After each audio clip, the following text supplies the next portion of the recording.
मार्च classes में आपका स्वागत है और आज हम फिर से शॉर्ट वीडियो लेकर आए हैं। इससे पहले हमने संविधान संशोधन का एक पार्ट डाला था जिसमें कि हमने 101 तक आपको बताया था जो भी महत्वपूर्ण था। आज उसी कड़ी में हम पहले संविधान संशोधन को पूरा करेंगे और फिर आपको 22 भाग बताएंगे। ठीक है, 22 भाग में कौन सा महत्वपूर्ण भाग है उसको भी देखने की कोशिश करेंगे। ठीक है, तो आप ध्यान दीजिएगा इधर से। ठीक है, देखिए सबसे पहले 101 तक हमने कंप्लीट कर लिया था। 101 जो था वो था जीएसटी को लेकर था। ठीक है, 2016 में बना था। अब हम देखने जा रहे हैं 102वां संशोधन।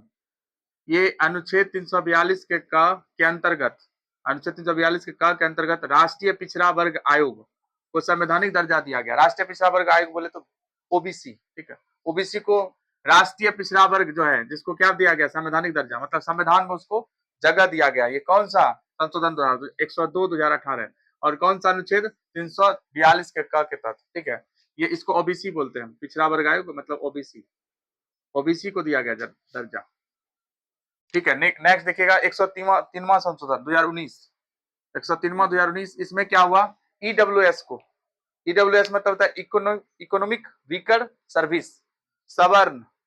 सवर्ण जो होता है मतलब कहीं की, जिसको हम बोलते हैं फॉरवर्ड, फॉरवर्ड जिसको बोलते हैं। ठीक है, उसको क्या दिया गया? 10% आरक्षण दिया गया। ठीक है, किसमें दिया? सरकारी नौकरी और शिक्षण संस्थानों में 10% आरक्षण दिया गया ईडब्ल्यूएस को। ठीक है, 10% आरक्षण। 104वां संशोधन 2019, बहुत ही महत्वपूर्ण संशोधन है। एससी एसटी मतलब अनुसूचित जाति और जनजाति के लिए लोकसभा एवं विधानसभा में आरक्षण की अवधि को 10 वर्ष के लिए बढ़ा दिया गया।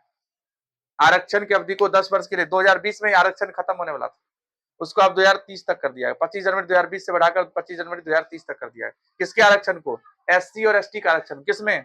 लोकसभा और विधानसभा में।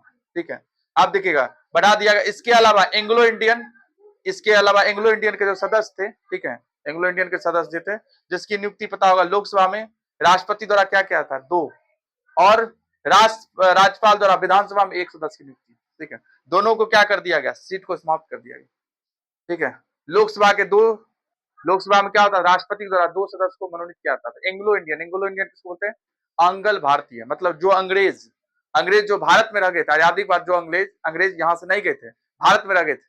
ठीक है, उसमें से 2 सीट किसके द्वारा? राष्ट्रपति द्वारा। और राज्यपाल के द्वारा कितना? 1। किसमें? विधानसभा में। उसको भी समाप्त कर दिया गया 104वां संशोधन द्वारा। अब लोकसभा में कितने सीट रह गए? 543। ठीक है, लोकसभा में 543 सीट रह गए वर्तमान में। और राज्यों में तो वही है। ठीक है, फिर देखिएगा 105वां संशोधन 2021। ठीक है, सामाजिक और शैक्षिक रूप से पिछड़े वर्गों को मान्यता दिया गया।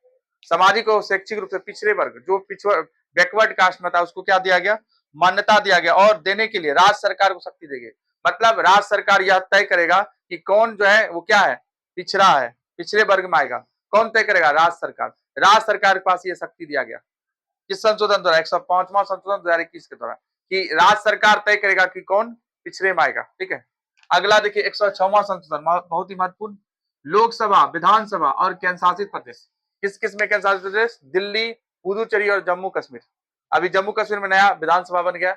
में महिलाओं के लिए सीट 1/3 मतलब 33% आरक्षण दिया गया। किस, इसको, इसका नाम था नारी बंदना। ठीक है, नारी बंदना। और आरक्षण कितने वर्ष के लिए? 15 वर्ष के लिए। उसके बाद फिर क्या होगा? संशोधन होगा। ठीक है, फिर देखिएगा इसके तहत कौन सा अनुच्छेद? 330 का ए, 332 का ए और 324 का ए।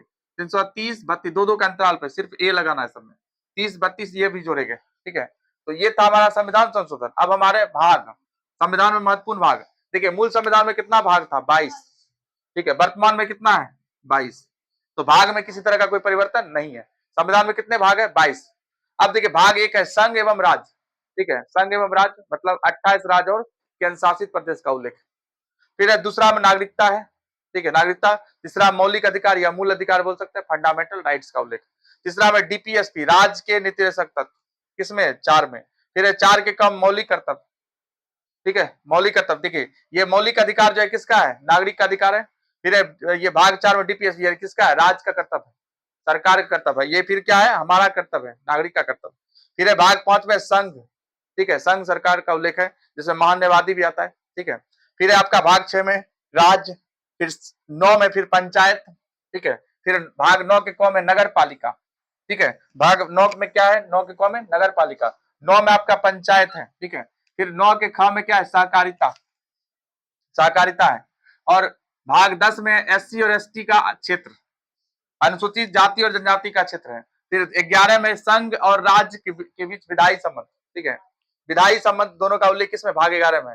14 में संघ एवं राज्यों के अधीन सेवाएं, संघ और राज्य के बीच जो सेवाएं अधीन है, अधीन सेवाएं, जैसे कि आप बोल सकते हैं अखिल भारतीय सेवा, उसका उल्लेख किसमें, भाग 14 में, ठीक है। फिर भाग 15 में निर्वाचन का उल्लेख है। फिर उसके बाद भाग 16 में कुछ वर्गों के संबंध में विशेष उपबंध, कुछ जो वर्ग है उसके लिए विशेष उपबंध का उल्लेख किसमें मिलेगा, आपको 16 में मिलेगा। 17 में फिर राजभाषा है। फिर 18 में आपात है, आपातकालीन, जो राष्ट्रपति द्वारा लगाया जाता है। 20 में संविधान संशोधन, ठीक है। तो आप समझ सकते हैं कि ये जो महत्वपूर्ण भाग था उसी को हमने लिया यहाँ पर, ठीक है। 22 भाग ऐसे टोटली होता है। बहुत सारे भाग ऐसे जैसे सवाल नहीं बनते हैं, जैसे हमने संशोधन में देखा था, बहुत ऐसे संशोधन जहाँ सवाल नहीं बनता है। तो आपको उतना ही करना है जितना एग्जाम में आ जाए, ठीक है। स्क्रीनशॉट इसका लेंगे, ठीक है। ठीक है, मिलते हैं नेक्स्ट वीडियो में, ठीक है। इसके नेक्स्ट वीडियो जो हमारा आएगा वो आएगा अनुच्छेद पर, महत्वपूर्ण अनुच्छेद, ठीक है। Thank you.